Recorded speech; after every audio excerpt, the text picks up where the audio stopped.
मर्जी जो भक्त जन मतलब भजन करते हैं और उनसे गलत आचरण भी बन गए तो उनकी दुर्गति नहीं हो गई, उनको उच्च लोकों में मतलब उनको वो भोग भुगवाए ये जाएंगे फिर। उन भक्तों की बात हो रही है जिन्होंने निश्चय किया है कि अब मुझे इसी जन्म में भगवत प्राप्ति करना है और खूब डट के प्रयत्न करके भजन कर रहे हैं। हाँ, पर उनका कुसंग हो गया और वो भ्रष्ट हो गए। वो जितेंद्रीय नहीं है, वो मनोनिग्रही नहीं है, वो मन पर विजय प्राप्त नहीं कर पाए, अब वो भ्रष्ट हो गए। अब भ्रष्ट का मतलब है लगातार भ्रष्ट हो थोड़ी है। अब वो भ्रष्ट हो गए, प्रयासरत थे भजन में, उनका लक्ष्य था भगवत प्राप्ति, और शरीर पूरा हो गया, भगवान के दर्शन नहीं हो पाए, भगवत प्राप्ति नहीं हुई, तत्वबोध नहीं हुआ, तो उस भ्रष्ट का क्या गति होगी? भगवान श्री कृष्ण से अर्जुन जी ने पूछा कि उस भ्रष्ट की क्या गति होगी?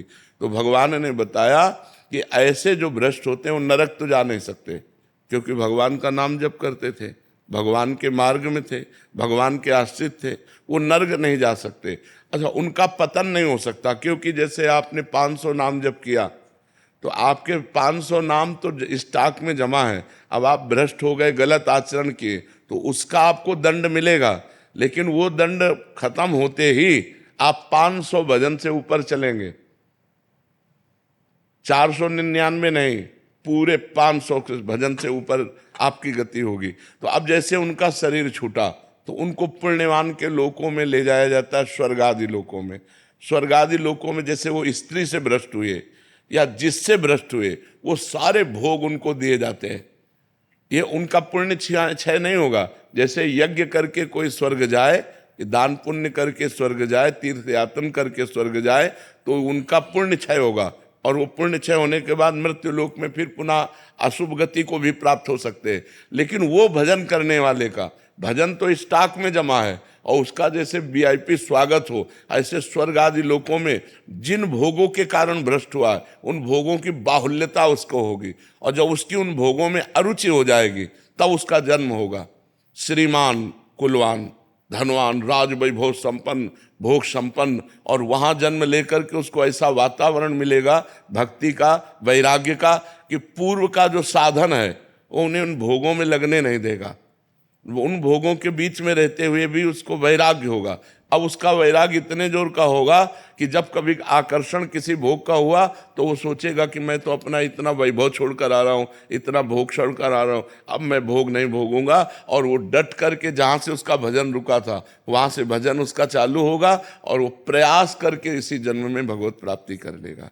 अगर कहीं फिर चूक हो जाती है तो फिर उसको वही गति प्राप्त होगी, वो स्वर्ग आदि लोगों को भोग करके वो मतलब पतन नहीं हो सकता। पर जी फिर तो थोड़ा भी भजन करने वाले का पतन नहीं होगा, नहीं वो नहीं, मतलब एक ट्रैक उसका चेंज होगा। हाँ, इसीलिए तो हम सबको प्रार्थना करते हैं, नाम जप करो, नाम जप करो, कैसे भी करो, भाव से करो, कुभाव से करो, जैसे भी करो। मानो आप बुरी आदत नहीं छोड़ पा रहे तो भली आदत पकड़ लो ना, तो कम से कम तुम्हारे पास बुराई के साथ साथ बहुत बड़ा भजन भी तो है जो तुम्हारी हर जगह रक्षा कर लेगा, तुम्हारी बुराइयों का नाश करके ये तुम्हें उन्नति प्रदान करेगा। हम गलत बात नहीं छोड़ पा रहे हैं, हम असमर्थ हैं, तो सही बात भी तो पकड़ लो, राधा राधा बीच में डाल लो, तो आपकी जो जो अशुभ गति होने वाली वो नहीं होगी, आपकी अशुभ गति नहीं होगी, आपका जो असत भाव है वो नष्ट हो जाएगा, और ये सद्भाव एक दिन आपको भगवत प्राप्ति करा देगा। इसीलिए पूज्य राधा बाबा ने कहा, एक बार जी भी जो राधा कृष्ण बोला उसने मोक्ष के लिए कमर कस लिया। एक बार भी राधा कृष्ण बोला तो उसने मानो मोक्ष के लिए कमर कस लिया। अब एक बार राधा कृष्ण जो बोला तो उसका पतन नहीं हो सकता, वो नरक नहीं जा सकता, क्योंकि भगवान का नाम उसके पास। जी तो बहुत बड़ी बात है, शब्दों में तो छोटी लगी। हाँ, तो इसीलिए तो, पर सबकी रति कहाँ होती है? इसीलिए कहा गया है कि भगवान जब कृपा करते हैं तो संत संग देते हैं, क्योंकि संत संग से भगवान के नाम रूप लीला धाम में आसक्ति हो जाती है। बिना सत्संग के नाम जप होगा ही नहीं, तो अगर नाम थोड़ा भी जप लिया तो मंगलमय हो जाएगा, उसका पतन नहीं होगा, वो कभी अधोगति को प्राप्त। नामे भक्ता प्रणश्यति अपिचेत सुदुराचारो भजते माम अनन्य भाग साधुरेव समंतव्य सम्यक व्यवसिता। ऐसा सुदुराचारो माने होता सांगोपांग दुराचार करने वाला, भरपूर दुराचार करने वाला। अपि चेत सुदुराचारो, बहुत भारी पापी आदमी, अब उसको सत्संग मिल गया और उसने सुना कि मैंने तो बहुत पाप किए और पाप कर रहा हूं, मेरा कल्याण कैसे हो सकता है? एकमात्र भगवान ही है जो हमारा कल्याण कर सकते हैं। तो सम्यक व्यवसिता ऐसा उसने अपनी बुद्धि में बैठा लिया कि मैं नीच हूं, पापी हूं, पापाचरण हो रहा है, पर मैं भगवान की शरण में हूं, अब भगवान ही मेरा उद्धार करेंगे। और कृष्ण कृष्ण कृष्ण कृष्ण, राधा राधा राधा, और पाप कर रहा है, वर्तमान में पाप कर रहा है, तो भी उसकी दुर्गति नहीं होगी। भगवान कह रहे उसे साधु मानो, मैं उसको साधु बनाऊंगा। करो सद्य ते साधु समाना, अपिचेत सुदुराचारो भजते माम अनन्य भाग। साधुरेव समन्तव्य, उसे साधु मानो क्योंकि अब मैं बनाऊंगा साधु। क्षिप्रम भवति धर्मात्मा, अब मैं उसे शीघ्र धर्मात्मा। और भगवान जिसे साधु बनाना चाहे वो असाधु रह कैसे सकता है? तो दुराचारी हो करके भी यदि वो भगवान का आश्रय लेकर नाम जप करता है तो वो नरक नहीं जाएगा, वो भगवान की प्राप्ति के मार्ग में जहां से गिरा है उन भोगों को स्वर्ग आदि लोकों में भोगेगा। जो बड़े बड़े पुण्यात्माओं के लिए दुर्लभ वस्तु है वो उस भजनानंदी को भोगने को मिलेगा, और फिर बड़े पवित्र कुलों में, राज वैभव कुलों में उसका जन्म होगा। कोई साधारण नहीं, क्योंकि नाम जप उसने किया है, इसलिए नाम जप अवश्य करना चाहिए। महाराज जी ये तो हो गया कि वो भजन कर रहा है, फिर वो अपने उससे जाएगा। महाराज जी एक शरणागति का मार्ग आप बिल्कुल साथ साथ में चलाते हैं, तो महाराज जी शरणागति का इसमें सिद्धांत क्या रहेगा? उसमें तो प्रभु खुद बचाते हैं, आप कहते हैं कि उसको, तो महाराज जी वो मार्ग इसमें शरणागति में जब हम भगवान की शरण में होते हैं तो जहां हमें भ्रष्ट होना होता है वहां भगवान कहते करो सदा तिनके रखवारी, जिमि बालक राखे महतारी। अगर अभिमान है भगवान की शरणागति होने के बाद भी तो गिरना पड़ेगा, नहीं तो भगवान बचा लेंगे। और भगवान का शरणागत अगर गिर भी जाता है तो इसी जन्म में उसको इतना कष्ट दिया जाएगा कि उसके पाप का मार्जन हो जाएगा, और अंत में भगवान उसकी स्मृति बनेंगे और उसको ये सब अगला जन्म नहीं होगा, स्वर्ग नहीं जाएगा, वो इसी जन्म में भगवान को प्राप्त। भगवान उसके अहंकार का भी नाश करने का विधान करते हैं। हाँ करेंगे, जरूर मतलब करेंगे, क्योंकि वो तो ऐसा ही है ना। हाँ भगवान उसके अहंकार का विनाश करेंगे। और उसको ये नहीं सोचना चाहिए कि भगवान ने हमारी रक्षा क्यों नहीं की, क्योंकि तुम्हारा अहंकार जो है वो उसका नाश करने के लिए कि तुम कुछ नहीं हो। जब ये समझ में आ जाए मैं कुछ नहीं हूं और हे नाथ केवल, तो भगवान केवल इस संबंध से कल्याण कर देंगे।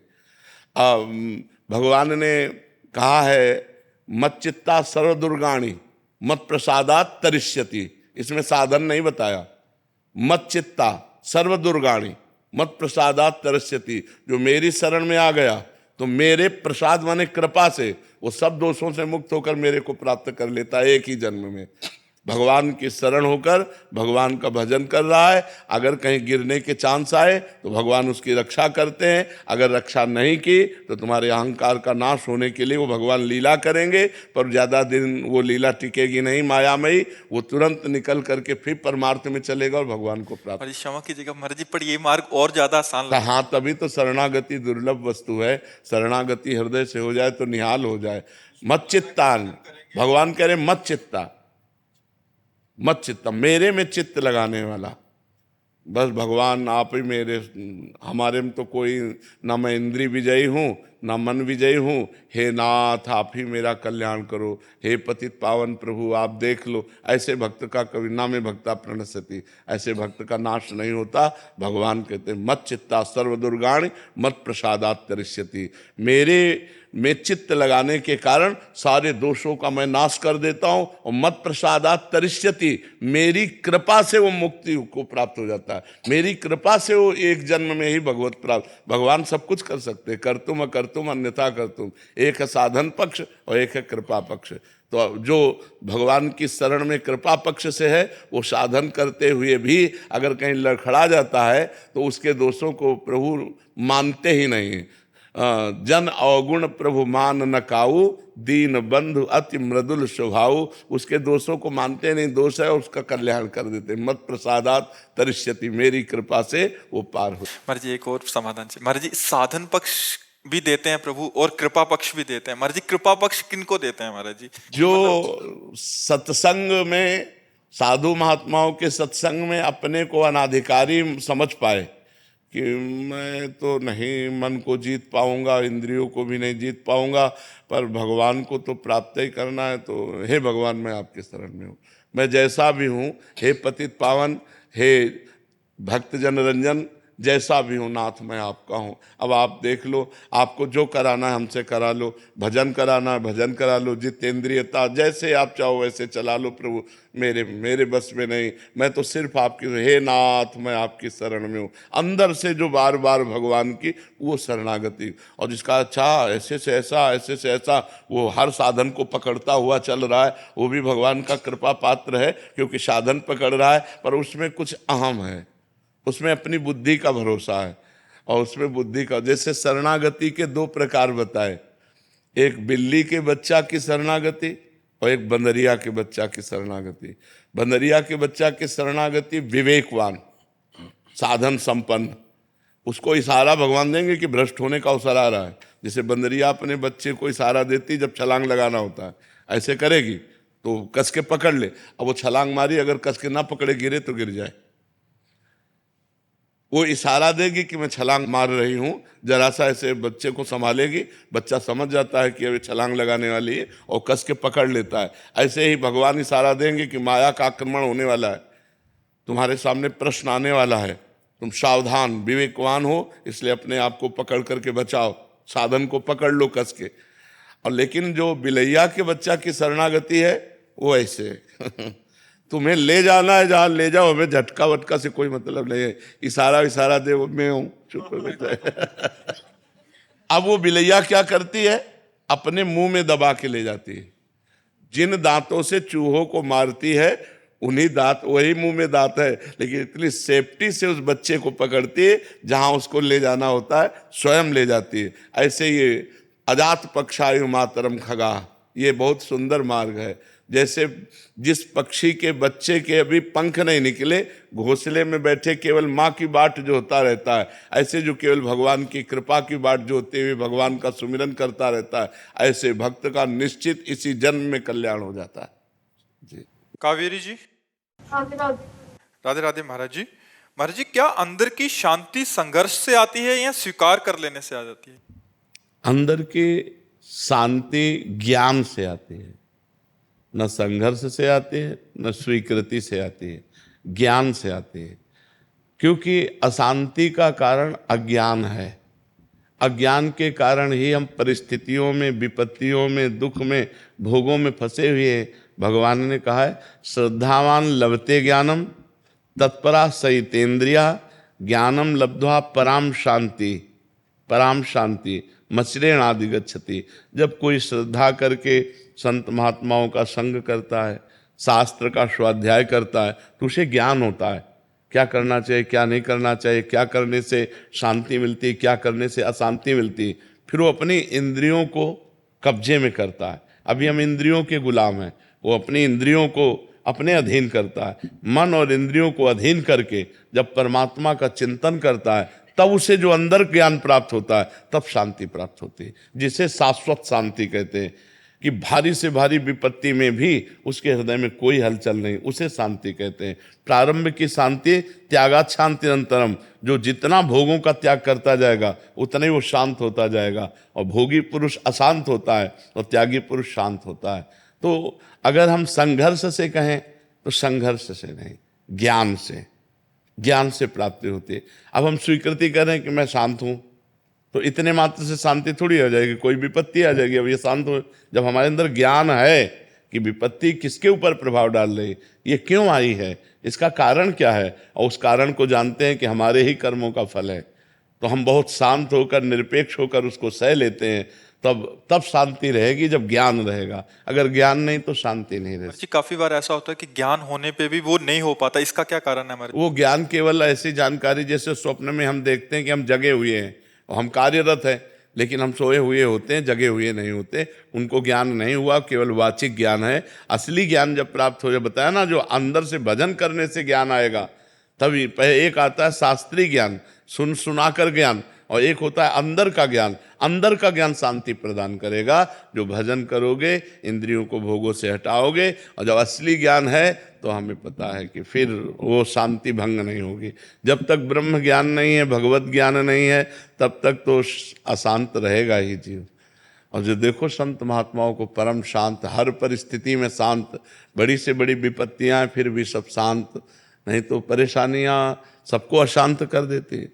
अगर हमको वास्तविक ज्ञान है तो बड़ी से बड़ी विपरीत परिस्थिति में भी हम आनंदित रहेंगे, हम अशांत नहीं होंगे, हम शांत रहेंगे। महाराज जी उस समय साधक तो कटिंग करता है अंदर से, जो आप गुरुजनों के वचन होते हैं, तो महाराज जी सिद्धावस्था में क्या इसका भी भान नहीं रहता? वो सहज भान रहता है, स्थिति नहीं रहती वहां।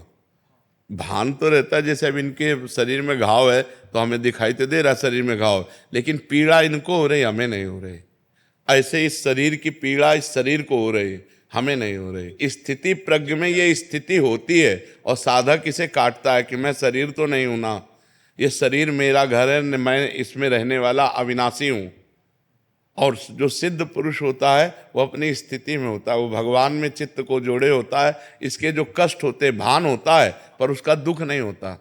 भान होता है, गर्मी है तो भान होगा पर उसका दुख नहीं है। शरीर में पीड़ा है, भान होगा पर उसका दुख नहीं। साधक विवेक के द्वारा काटता है कि नहीं, मैं शरीर नहीं हूँ, ये इसका प्रारब्ध भोग है, इसको भोग लेने दो, मैं इसका देखने मात्र दृष्टा हूँ, मैं इसका भोगता नहीं हूँ। वो बार बार ऐसे कटिंग करके वो अपने आप को बचाता है। लेकिन जो सिद्ध पुरुष होता है वो बचा बचाया भगवान की स्थिति में रहता है, उसको दुख नहीं होता, कष्ट होता है।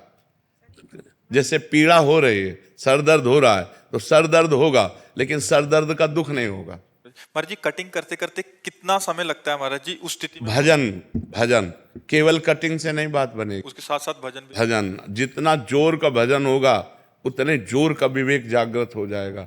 भजन नहीं तो विवेक जागृत हुआ, जो ज्ञान है ना वो प्रयोग में नहीं आएगा। ज्ञान तो सबको है, किसको ज्ञान नहीं कि संसार नाशवान है, किसको ज्ञान नहीं कि मरना है, किसको ज्ञान नहीं कि सब कुछ यहाँ छूट जाएगा। लेकिन कौन, सब उसी में तो लगे हुए हैं, कौन उससे विरक्त होकर भगवान में लग रहा है? मतलब बिना भजन के शाब्दिक ज्ञान से ये बारी मथे घृत होए बरु सिकता ते बरु तेल, बिनु हरि भजन न भवतरी या सिद्धांत पेल। बिना भगवान के भजन के कोई भी ज्ञान प्रयोग में नहीं आएगा। प्रयोग में तभी आएगा जब आप डट के भजन करोगे, संसार से हट के भजन करोगे और खूब डट के भजन करोगे, तब तो ज्ञान विज्ञान सब अंदर जागृत हो जाएगा। जी आशीष जी राधा वल्लभ श्री महाराज जी आपके चरणों में कोटि कोटि प्रणाम। महाराज जी मेरा प्रश्न है कि जब नाम जप करते हैं तो जिनका नाम जप करते हैं यानी नामी के स्वरूप का ध्यान आता है, जैसे राधा नाम में राधा जी का स्वरूप का ध्यान आता है, वैसे राम जी में राम जी, इसी प्रकार जब तत्व रूप में राम कृष्ण राधा जी एक ही हैं तो नाम जप में स्वरूप में भेद क्यों है महाराज जी?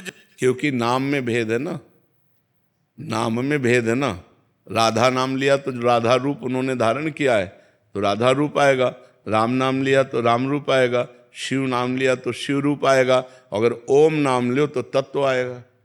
महाराज जी एक छोटा सा प्रार्थना है, किसी ने स्वरूप के दर्शन ही नहीं किए हुए हैं तो नाम देखिए, रूप नाम आधीना, वो नाम ही तो करवा रहा है। बिना नाम जप के ऐसे झांकी आ जाएगी क्या? ऐसे आ जाएगा क्या? ये चित्रपटों में जो है वही है क्या? अरे भाई कोटि कोटि रसना जो रोम रोम प्रत्यों, प्यारी जू के रूप को न प्रमाण कहो जाता है।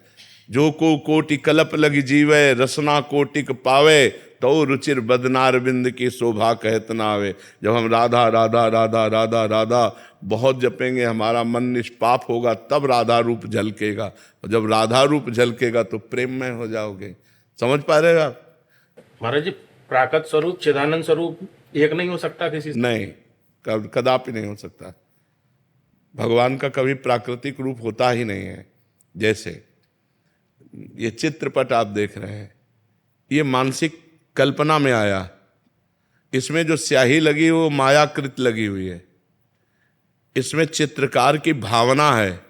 जैसे मानो ये सखी है तुंग विद्याजू, तो ये ऐसी है तुंग विद्याजू, कल्पना कर सकते हैं। अब हम मानी संख्या तुंग विद्याजू, मानी संख्या, जैसे स्कूल में सवाल हल करना होता था तो लगाया जाता था मानी संख्या कुछ भी रख लो और सवाल हल हो जाता था, तो मानी संख्या तुंग विद्याजू। अब हम इन्हें मान के हे तुंग विद्याजू पूजन करते हैं और ध्यान में तत्पर होते हैं, तो हम प्राकृतिक तुंग विद्याजू के रूप का चिंतन करते हुए चिदानंद रूप में पहुंच जाएंगे। ये जो हमारा प्राकृतिक स्वरूप है, आज तक कोई स्याही ही नहीं बनी जो श्याम सुंदर की श्यामता है। आज तक वो कोई गोरा वर्ण ही नहीं है जो हमारी प्यारी जू का है। पीता अरुणच्छम अनंत तडिल लताभाम, एक बिजली चमकती तो होश खराब हो जाते हैं। अनंत बिजलियां एक साथ उदय हो, ऐसी कांति है श्री राधा किशोरी जी की, कैसे झेल पाएगा कोई।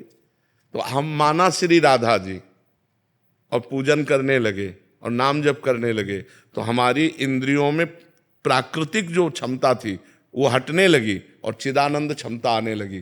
धीरे धीरे धीरे धीरे ये रूप गायब हो जाएगा, जो असली स्वरूप है वो स्वरूप आ जाएगा यदि नाम जप कर रहे और प्राकृतिक रूप की आराधना कर रहे हैं। जो प्राकृतिक हम पाषाण मूर्ति विराजमान किए या अष्ट धातु या चित्रपट रूप में, इन्हीं की आराधना से हमें वो चिदानंद रूप की प्राप्ति हो जाएगी। हमें चिदानंद तक पहुंचना, हाँ, चिदानंद तक पहुंचना है। क्योंकि जैसे हमारे प्राकृतिक नेत्र हैं और बिहारी जी चिदानंद में हैं, तो क्या हमें सुख मिलता है? अगर सुख मिले तो फिर बिहारी जी के सिवा कुछ याद ना आवे, बिहारी जी के सिवा और कुछ देखने का मन ना हो। सुख मिले तब ना, लेकिन थोड़ी देर बाद फिर मंदिर देखने लगते हैं, इधर उधर देख के फिर अच्छा, तो ना वो नेत्र हैं और ना वो हम रूप देख पा रहे हैं। जो बिहारी जी का रूप स्वामी जी देखते थे वो हम देख पा रहे हैं क्या? हैं तो वही बिहारी जी। अब जब हम कुंज बिहारी श्री हरिदास, कुंज बिहारी श्री हरिदास खूब नाम जब करें, हमारे नेत्रों में जब चिदानंद पावर जागे, तो देखेंगे कि कोटि कोटि कामों को भी मूर्छित कर देने वाले बिहारी जो है। कोटि काम लावण्य बिहारी, कोटि काम, करोड़ों, एक काम पूरे त्रिभुवन को नचनी नाच नचाए है, करोड़ों काम को भी मूर्छित कर देने वाले बिहारी जी हैं। अब वो भजन से होगा। खूब हम भजन करें, बिहारी जी की आराधना करें, तब हमें नेत्रों में नेत्र मिले, मानस नेत्र, तब फिर हम चिदानंद में देह तुम्हारी विगत विकार जान अधिकारी, फिर अधिकार वो आ जाएगा, फिर वो जानने में आ जाएगा। वारिता जी हरियाणा से। राधे राधे महाराज जी। महाराज जी, क्या नाम जप से मनुष्य की मतलब मेरी रजोगुण की प्रवृत्ति बदल सकती है? अरे रजोगुण की बात क्या, रजोगुण तमोगुण तो नष्ट ही हो जाएंगे और सतोगुण से ऊपर त्रिगुणातीत अवस्था प्राप्त हो जाएगी। नाम जप निरंतर जप का अभ्यास बढ़ जाए तो यह लब्ध्वापमान सिद्धो भवति अमृतो भवति तृप्तो भवति। जो सिद्ध हो जाता है, जो अमृत पान कर लेता है, जो तृप्त हो जाता है, वो नाम जापक। नाम जाप, नाम में समझते हो बड़ी अपार सामर्थ्य नाम भगवान में विराजमान। बड़े भाग्यशाली हैं जो निरंतर नाम जपने का अभ्यास लेते हैं। पर नाम जप आनंद मिले ना मिले, सुख मिले ना मिले, लाभ मिले ना मिले, इसकी कोई परवाह न करके एक ड्यूटी बाई जब जप करे, तब जाकर सातु दीर्घ काल निरंतर सत्कार सेवितो दृढ़ भूमि। जो दीर्घ काल तक आदर सहित नाम भगवान का निरंतर जप करता है, वो दृढ़ भूमि, वो सिद्ध हो जाता है, वो भगवत प्राप्त हो जाता है। पहले नाम जप में अभ्यास के द्वारा ध्यान लगाना सीखे। सही जप, हाथ में माला चल रहा है, जबान में नाम चल रहा है, मन संसार में घूम रहा है, अभी सही जप नहीं हुआ। सही जप हुआ, माला हो या ना हो, जबान चले या ना चले, मन के द्वारा हमारा नाम जप। पर ये बहुत ऊंचाई की बात है, इसलिए नए साधकों को घबराना नहीं चाहिए। नहीं, क्लास बाय क्लास है, भूमिका है, नाम जप की भूमिका है। तो हमें प्रथम भूमिका में चाहिए कि जिह्वा हिलाते हुए नाम जप करें और जहाँ जहाँ मन हमारा जाए वहाँ से हटाकर नाम में लगाएं। बार बार ये अभ्यास करें और जहाँ जहाँ मन जाए वहाँ भगवान को देखने की चेष्टा करें कि वहाँ भी परमात्मा विराजमान। कोई भी वस्तु, कोई भी व्यक्ति, कोई भी स्थान ऐसा नहीं जहाँ परमात्मा न विराजमान हो। तो नाम जप करते करते दो अभ्यास करें। एक तो जहाँ जाए वहाँ से हटा के नाम में लगावें, और एक जहाँ जाए वहीं भगवान को देखने की चेष्टा करें, वहीं परमात्मा को देखने की चेष्टा करें। धीरे धीरे हमारा मन, ये हम नहीं कह रहे कि तुम 2 महीने में सिद्ध हो जाओगे, 4 महीने में, अभ्यास लंबा खींचना पड़ेगा, क्योंकि बहुत जन्मों का अभ्यास हमारा विषय चिंतन का है। तो जब हम नाम को ध्यान पूर्वक जपते हैं, ध्यान पूर्वक कैसे कहते हैं कि जैसे हमने कहा राधा, तो अब हमारे कान में गूंज गया राधा, हमारी आंखों के सामने लिख गया राधा, चाहे आंखें बंद हो चाहे खुली हो, कोई जबान नहीं चल रही, अंदर से राधा राधा या राम राम राम राम, ऐसे एक ध्वनि चल रही और हम उसी ध्वनि में डूबते चले जा रहे हैं। तो जब एकाग्रता होती है नाम जप की तो उसे ध्यान से जप कहते हैं। जब एकाग्रता टिक जाती है, घंटा 2 घंटा टिक गई, तो उसे संप्रज्ञात समाधि कहते हैं।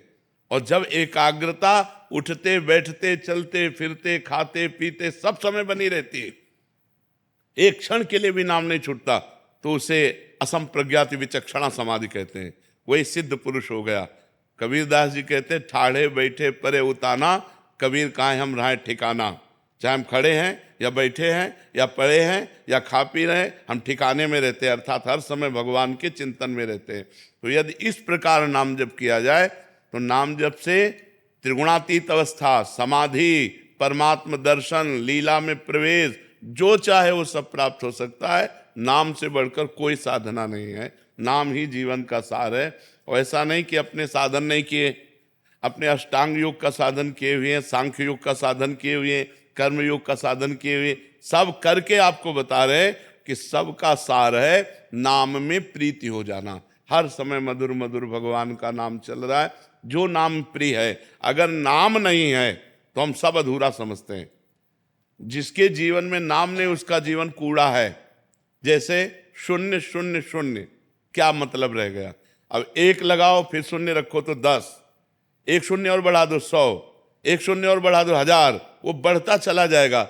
एक है नाम, अगर नाम रूपी एक है तो और साधन रूपी शून्य लगाते चले जाओ, महिमा बढ़ती चली जाएगी। और नाम रूपी अंक हटा दो तो शून्य शून्य शून्य शून्य, कोई उसका अर्थ नहीं रहता। इसलिए सबको नाम जप करना चाहिए। नाम जप से रजोगुण ही नहीं, तमोगुण भी नष्ट हो जाएगा, सतोगुण के ऊपर अवस्था आ जाएगी, त्रिगुणातीत गुणातीत अवस्था आ जाएगी। सूर्य चौहान जी छत्तीसगढ़ से। महाराज जी, आपके चरणों में कोटि कोटि प्रणाम। महाराज जी, किसी संत महापुरुष, ज्ञान विज्ञान, भगवत धर्म शास्त्र, किसी भावना अथवा किसी प्रेरणा से भगवत प्राप्ति के इस मार्ग में चलने वाले साधक अथवा गृहस्थी उस परम अवस्था को उपलब्ध ना हो सके, तब ऐसी स्थिति में उस साधक अथवा गृहस्थी के लिए कैसी दुर्गति हितकर होगा? वो अगर सतमार्ग में चलने का प्रयास किया है, असत मार्ग का त्याग किया है और भगवान की आराधना की है, तो नष्ट नहीं होगा। उसका अगला जन्म होगा श्रीवान अर्थात धनवान और पवित्र भगवत भक्तों के बीच में। और जहाँ से साधना उसकी रुकी हुई है, वहाँ से उत्थापन करने के लिए साधना का किसी महात्मा का संग मिलेगा और फिर उछल पड़ेगा भगवत भजन के मार्ग में। उसका ऐसा पवित्र कुल में जन्म होगा, ऐसा पवित्र वातावरण मिलेगा कि जो इस जन्म में नहीं कर पाया वो अगले जन्म में कर लेगा। भगवान के मार्ग में चलने वाले को कभी हानि नहीं होती। अगर वो भगवत प्राप्ति नहीं कर सका तो उसका अगला जन्म बड़ा प्रशंसनीय कुल में जन्म होगा, प्रशंसनीय वातावरण होगा भक्ति के अनुकूल। और जिन जिन भोगों की लालसा से उसने भक्ति में विक्षेप अपने सहा, वो भोगों की बाहुल्यता होगी और उन भोगों में वो वैराग्य करके संत समागम के द्वारा अगले जन्म में निश्चित भगवत प्राप्ति कर लेगा। उसका कहीं ऐसा नहीं हो सकता कि दुर्गति हो। अगर उससे अपराध भी बने तो भी उसकी दुर्गति नहीं होगी, क्योंकि उस सतमार्ग का पथिक रहा है। जैसे सरकारी आदमी से कोई अपराध बन जाए, उसको ऐसे जन साधारण की तरह ट्रीटमेंट नहीं किया जाता। ऐसे वो सरकारी आदमी है, भगवान का जन है, वो भगवत प्राप्ति नहीं कर पाया किसी वासना के कारण, किसी विक्षेप के कारण, तो वही वासना उसको आगे बहुतायत में मिलेगी और वो भगवत प्राप्त होगा। जैसे कोल्य जी और अल्ल जी नाम के 2 भाई थे। उनमें एक बड़े भाई तो बड़े धर्मात्मा थे और जो छोटे भाई थे वो बड़े विषयी थे। उनका राजा के पुत्र के साथ मित्रता हुई तो राज परिवार में वो बैठते उठते खाते, उनका सारा खान पान बिल्कुल राजा के पुत्र वाला, वो जो ऐसे मांस भक्षण करता, शराब पीता, वैसे सब पूरा। और एक था सात्विक वृत्ति से रहना और निरंतर भजन करना। पर वो जो छोटा भाई था वो बड़े भाई के प्रति श्रद्धा विशेष रखता था कि मैं तो नीच हूँ, मेरे भैया बहुत अच्छे महात्मा हैं। और वो विरक्त होकर भ्रमण करते हुए एक दिन आए तो प्रणाम किया तो उसकी दशा देखी। उनका तुम मेरे भाई हो, चलो आज चलते हैं द्वारिकाधीश के दर्शन करने। ये सत्य घटना। वो द्वारिकाधीश के दर्शन करने गए तो उन्होंने स्तोत्र सुनाया, बड़े भाई जो भजनानंदी थे। छोटे भाई से कहा तुम भी सुनाओ, तो सकुचा गए कि हम क्या सुनाए, हम तो विषयी जीव हैं। पर एक पद ब्रज लीला का याद था उनको कहीं से, तो उन्होंने ठाकुर जी को, द्वारिकाधीश को ब्रज लीला का पद सुना। जे ही पद सुनाया तो ठाकुर जी बोले वाह वाह वाह, आवाज आई। उनके भाई के हृदय में जलन हुई कि जीवन हो गया, पद सुनाते हो कभी वाह नहीं बोले, और हम जानते हैं कैसे आचरण का है, और ये वाह बोल दिए। चलो, इतने में ठाकुर जी ने अपने निजी जो सेवक थे उनसे प्रसाद और माला दी और कहा पीछे छोटे भाई को दे जाके। वो गए तो उन्होंने कहा कि आपको प्रसाद दिया है। तो उन्होंने कहा भैया को दिया होगा, क्योंकि भजनानंदी त्यागी तपस्वी तो भाई हैं, हम तो पापी जीव हैं, विषयों में लगे हुए हैं। तो उनका नहीं, भगवान ने आपका नाम कह के दिया है। अब वो हाथ में, अब बड़े भाई के हृदय में और जलन हो गई कि देखो भगवान ने हमें प्रसाद नहीं दिया, रोज पद सुनाऊं तो भगवान कभी वाह नहीं बोले, और ये विषयी जीव इसके इसमें वाह बोले। अब जीऊंगा नहीं, जब भगवान ही हमारे नहीं हुए तो मैं जीऊंगा क्या। वो समुद्र में जाके कूद गए। जब समुद्र में कूद गए तो द्वारिकाधीश के दिव्य पार्षद उनको दिव्य द्वारिका ले गए, बड़े वाले को। अब कुछ तसल्ली हुई। जब द्वारिकाधीश के दर्शन किए, द्वारिकाधीश जी ने कहा लाओ प्रसाद पाओ। वहां 2 पत्तल डाले गए, तो उसने कहा 1 पत्तल किसका, बोले तुम्हारे भाई का। अब और जलन हो गई कि यहां भी उसकी पहुंच है। अब वो अंदर से भगवान से बोले कि प्रभु अब सहा नहीं जा रहा, वो पाप करता है, राजसिक भोगों को भोगता है, और मैं जीवन भर भजन करता रहा। तो भगवान ने कहा इस जन्म में तुम भजन शुरू कर रहे हो, तुम्हें पता है ये कितने जन्मों का मेरा भगत है।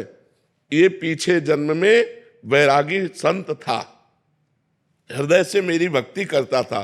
एक दिन जंगल में रुका हुआ था तो देखा राजा की सवारी रुकी, तो राजा का वैभव देखकर इसको लगा कि यार भोगों में सुख है, तो इसी लालसा ने इसे भगवत प्राप्ति नहीं होने दिया। अब आकर के ये राजपुत्र के साथ भोग भोग रहा है, लेकिन ये पुराना भजनानंदी हमारा है।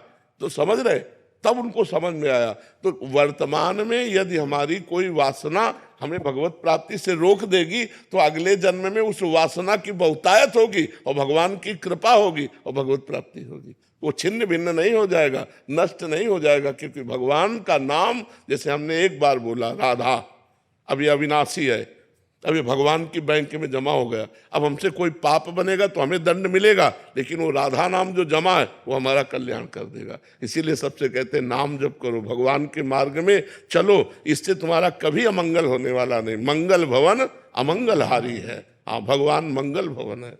राधे राधे महाराज जी। महाराज जी, एक प्रश्न था कि वीर्य का नाश जब स्वतः ही हो जाता है तो ब्रह्मचर्य का नाश माना जाएगा? वीर्य का नाश स्वतः तब होता है जब हम गंदी हरकतों से युक्त होते हैं।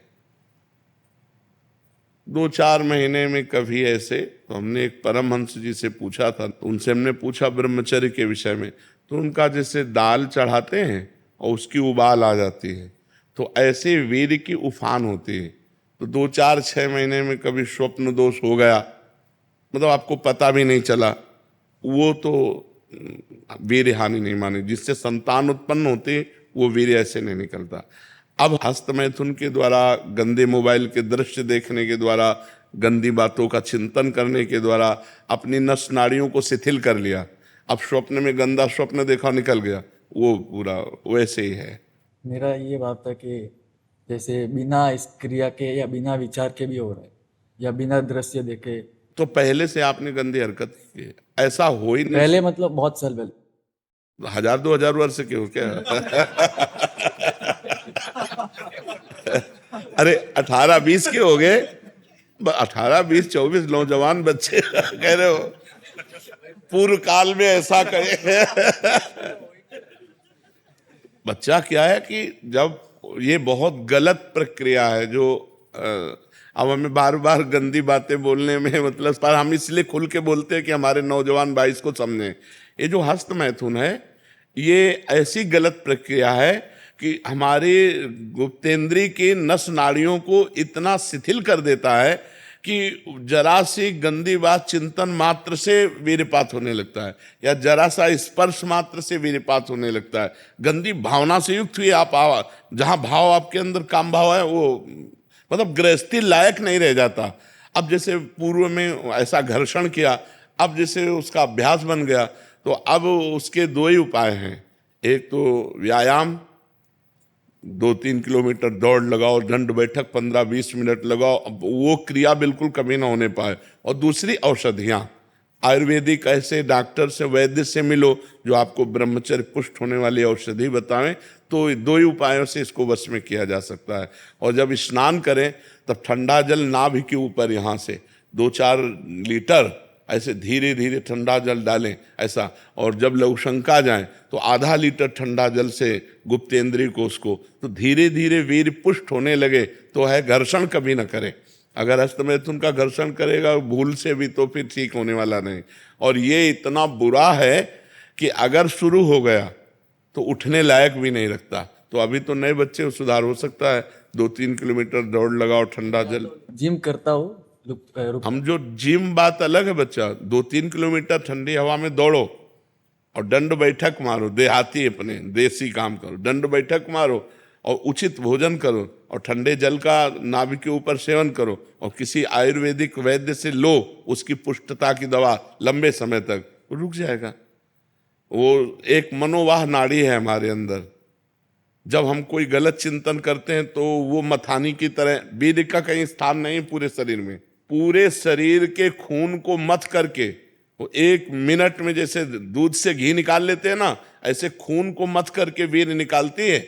मनोवाह नाड़ी है अंदर जो मथानी की तरह काम करती, वो 1 मिनट में पूरे शरीर के खून को मथ कर, और उसका सार भाग, खून का सार भाग वीर्य, अब वो मथ दिया तो अब वो 4-6 घंटे में निकल जाएगा, स्वप्न आदि के सोते समय निकल जाएगा। ये गलती हमसे होती है जागृत में और परिणाम भोगना पड़ता है स्वप्न में। वो मनोवाह नाड़ी ने अगर मथ दिया, जैसे आप कामुक हो गए, अब उसने काम कर दिया, अब वो निकल जाएगा। अब आपका, आप कुछ करो या ना करो, वो अपने आप निकल। इसीलिए तो चिंतन संभालने के लिए हम कह रहे हैं राधा राधा नाम जप करो, भगवत चिंतन करो, गंदी बातें देखो मत मोबाइल से।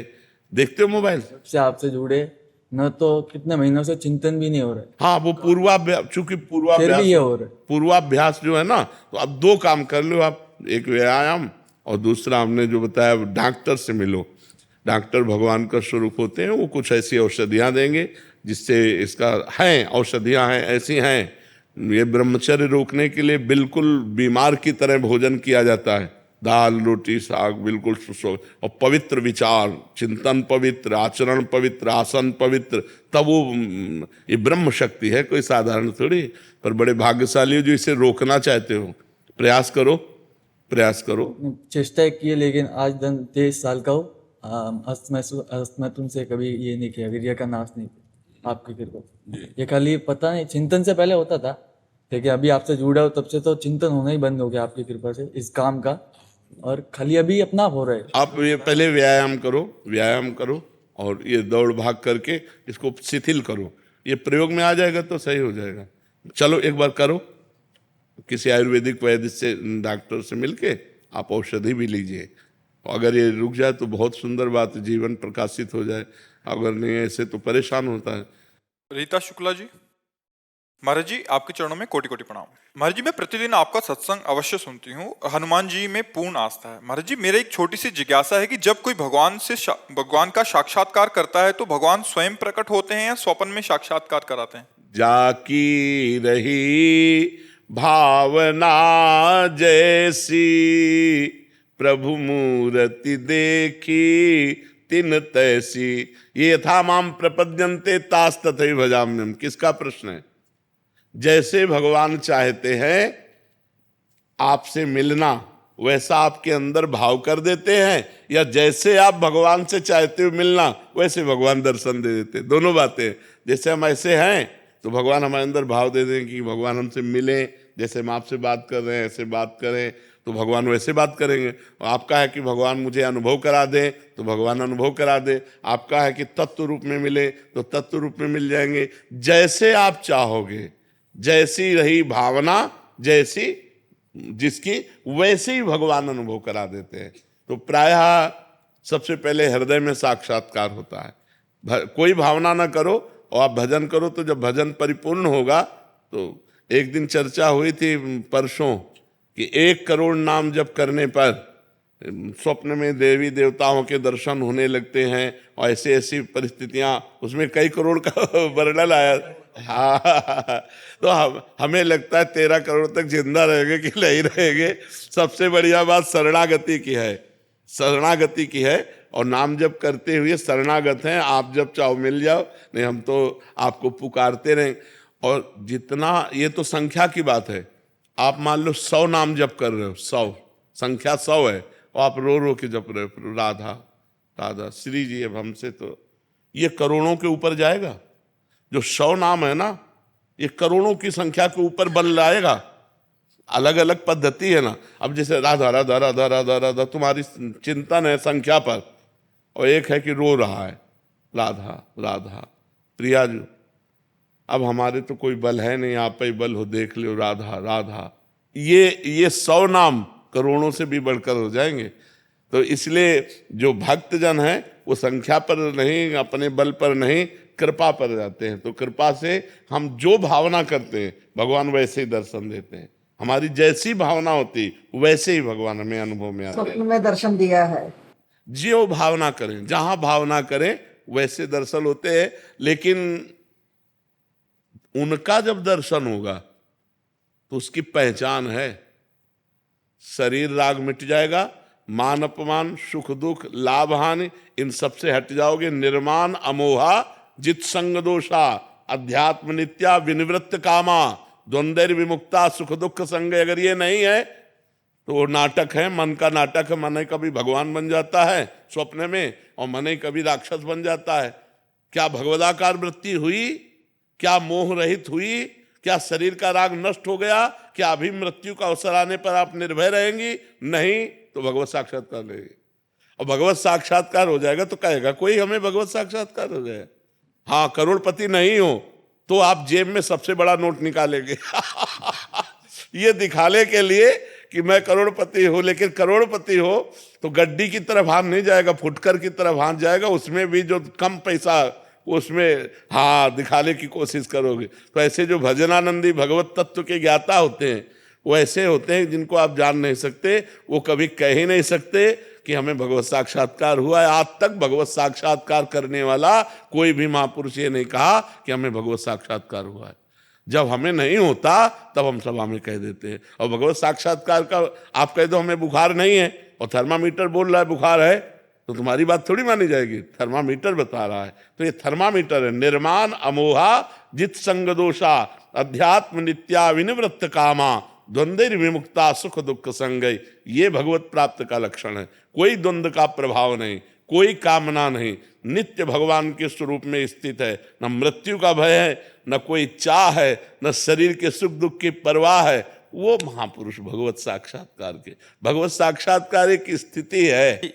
एक दुर्योधन को भी भगवत साक्षात्कार हुआ एक बार, और एक है जो भक्तजन है जिनके साथ निरंतर है। इन दोनों साक्षात्कार में क्या अंतर? अब बिना भजन के भगवान भी मिलते हैं तो कोई लाभ नहीं। दुशासन दुर्योधन कर्ण सबने भगवान को देखा, कोई लाभ मिला क्या उनको? लाभ उनको मिला विदुरानी जी को, विदुर जी को, क्योंकि डट के भजन कर रहे थे। इसलिए भजनानंदी को जो सब भगवान है, यही प्यारे सब भगवान है, सब में भगवान है। लेकिन हमारे नेत्र सही नहीं है, और ये नेत्र सही होंगे भजन करने से। इसीलिए भजन प्रधान है, ना कि भगवान का मिलना प्रधान। भजन प्रधान जितना, तभी भाई जी हनुमान प्रसाद पोद्दार जी ने कहा स्वयं श्री भगवान खड़े हो तो भी नाम जप न छूटने पावे। नाम जप के द्वारा ही बात बनेगी। जितना हृदय पवित्र होगा तो आपको कण कण में भगवान दिखाई देने लगेंगे, और अपवित्र हृदय तो दुर्योधन को भगवान में भगवान नहीं दिखाई देते। श्री कृष्ण को भी भगवान वो नहीं मान रहा, उनको अरेस्ट कर रहा है। हाँ अरेस्ट कर रहे। अरेस्ट संधि जब करा ले गए तो उसने बंदी बनाने की कोशिश की, पूरी प्लानिंग बंदी बना ले, तब भगवान ने विराट रूप दिखाया सब बिल्कुल सही बात है, अरेस्ट कर ले भगवान को। अरेस्ट